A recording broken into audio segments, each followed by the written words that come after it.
the inside story on the issues that affect you and your community. This is Local 12 Newsmakers.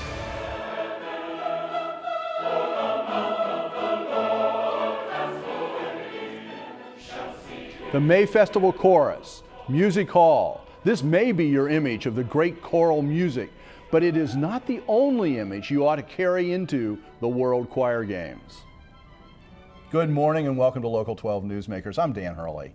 Given the tradition of the May Festival stretching back to 1873 and to many other local strands of choral music, Cincinnati is a wonderfully appropriate place to host the World Choir Games for the first time in North America. With over 300 choirs coming from around the world, there will be hundreds of fascinating storylines, but none will be more suggestive of the power of music to heal the soul than the story of a close-by choir from Warren County. They practice less than 30 miles north of Music Hall, but their journey has been tougher and far more costly than for any other choir coming from China or South Africa.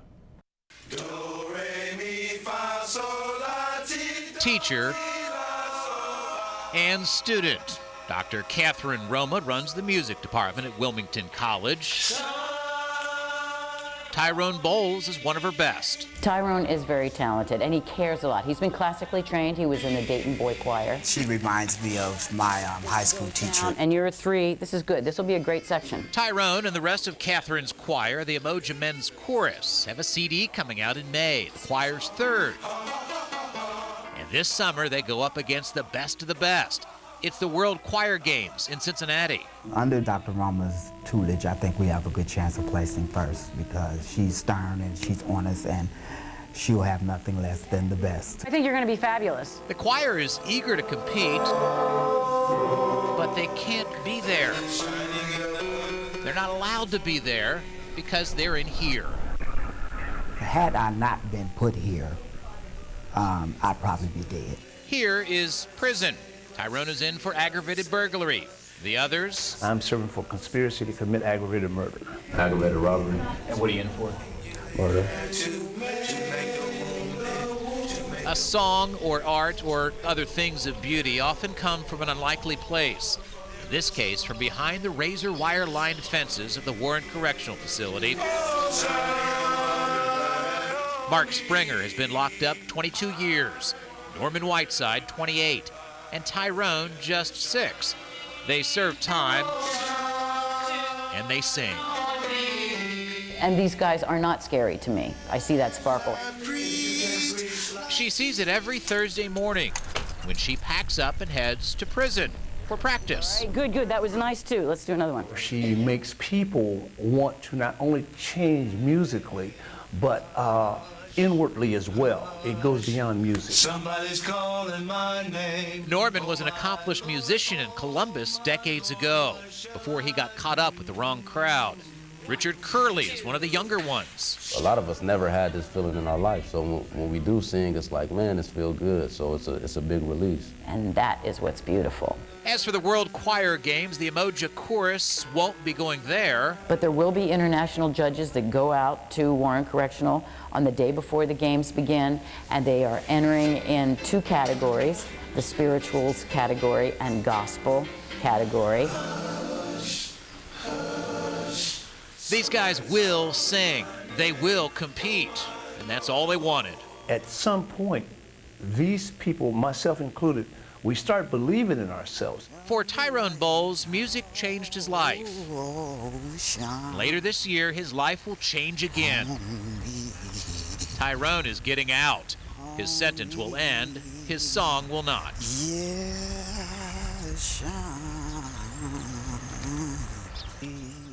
I am joined now by Catherine Roma, who is not only the conductor of the Ujoma Choir, but also the founder in 1984 of Muse, a local chorus of women, and co-founder of the Martin Luther King Chorus and minister of music at St. John's Unitarian Church in Clifton.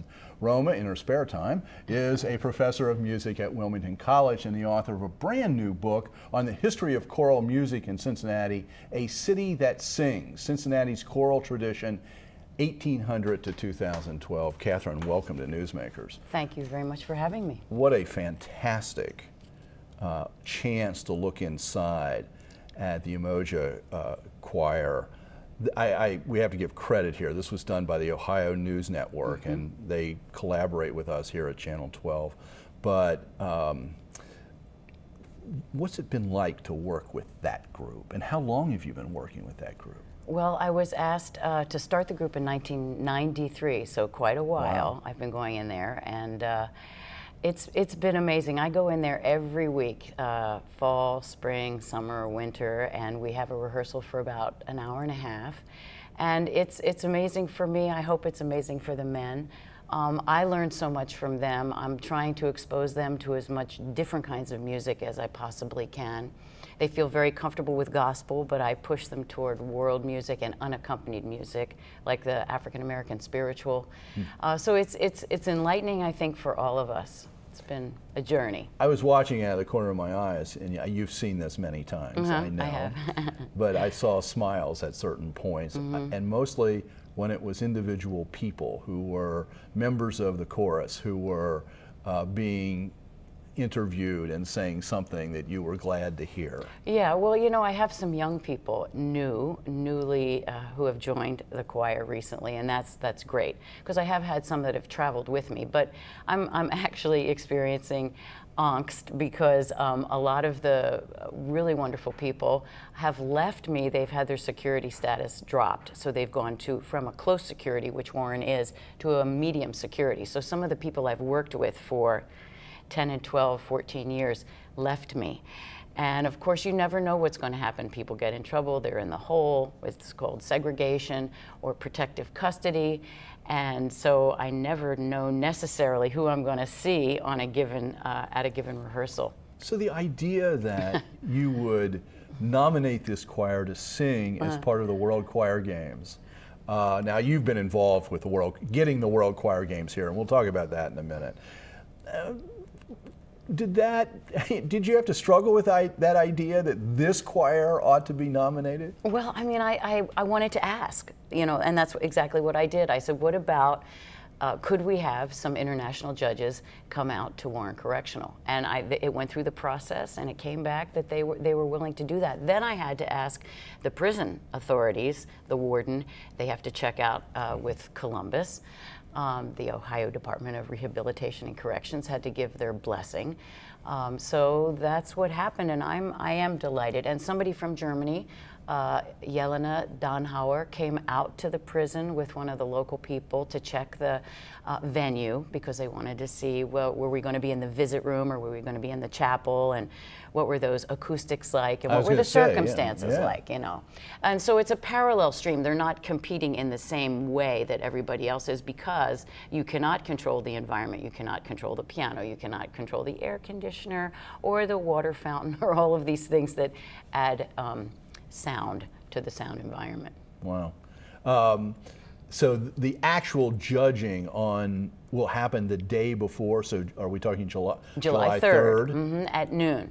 3 judges are going to come out, and they're going to go to the chapel, and they're going to hear the men compete in 2 categories. I was going to say, what are the categories? Yeah, gospel, which is their home base where they feel comfortable, and then I've pushed them quite a bit, and they've really responded. It's amazing. They're singing unaccompanied spirituals.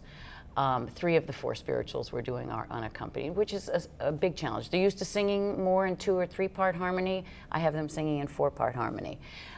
So they're singing Ezekiel Saw the Wheel, a Betty Jackson King arrangement. They're singing, let's see, I'm blanking on everything right now. Are any of them on this latest CD? Oh, actually, yes. Hush, Somebody's Calling My Name. We're going to sing that, unaccompanied spiritual, arranged by Brazil Denard. And Balm in Gilead, another unaccompanied piece that's so beautiful, that's by Dr. Issei Maria Barnwell of Sweet Honey in the Rock in D.C. Right.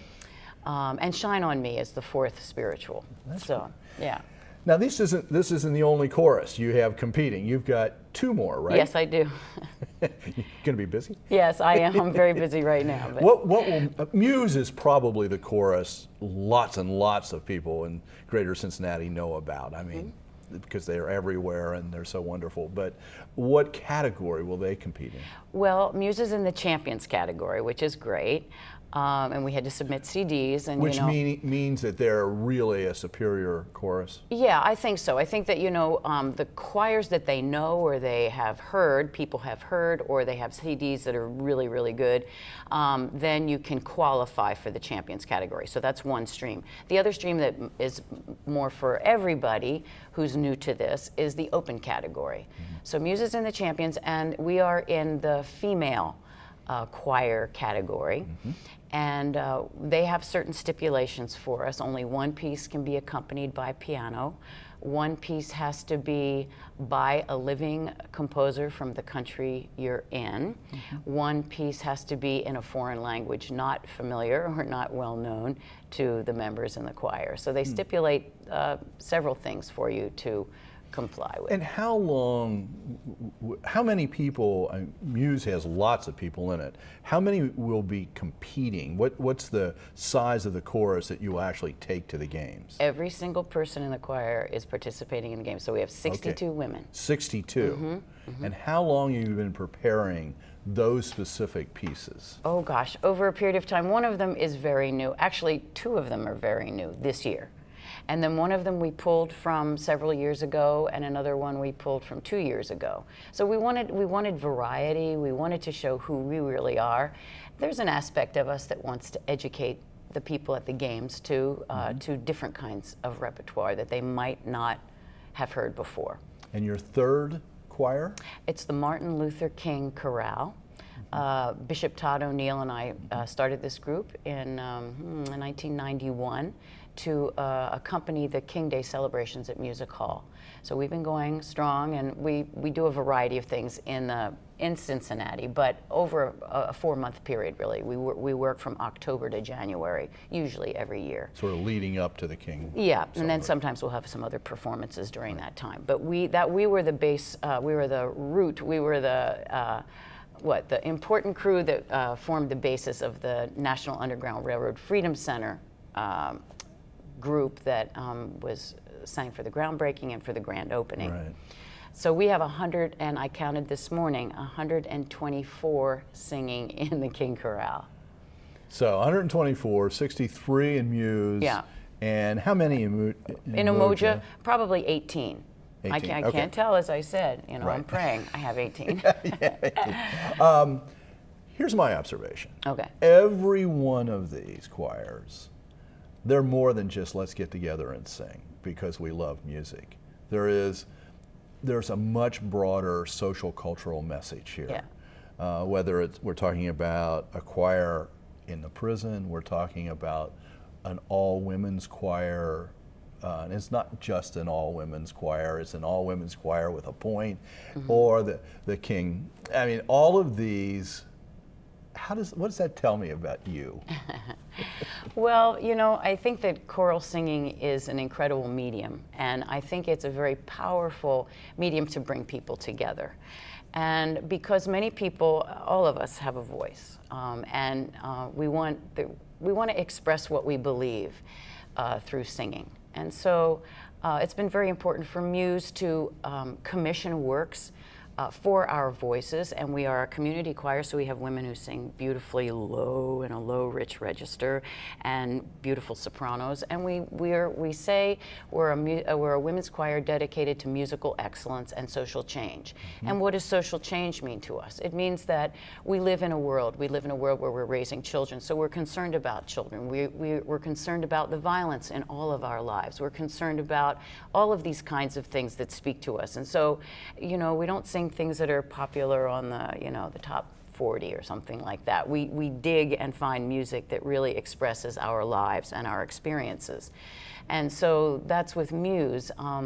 We commission a lot of works. We love to. You just saying that you're concerned about violence in the society, etc. Have you ever taken Muse inside the Warren Correctional? I have. We've been there several times, and in fact, we're on that CD. Okay. And we've also gone to Marysville and to Franklin, when Franklin was a women's prison. So yes, we've made that part of our mission in a way to have our presence there. The King Chorale, gosh, there's such amazing music, and all of us are. I joined the Martin Luther King Coalition because I just wanted to be a part of a group in Cincinnati with a lot of different kinds of people working together to put on the King Day program.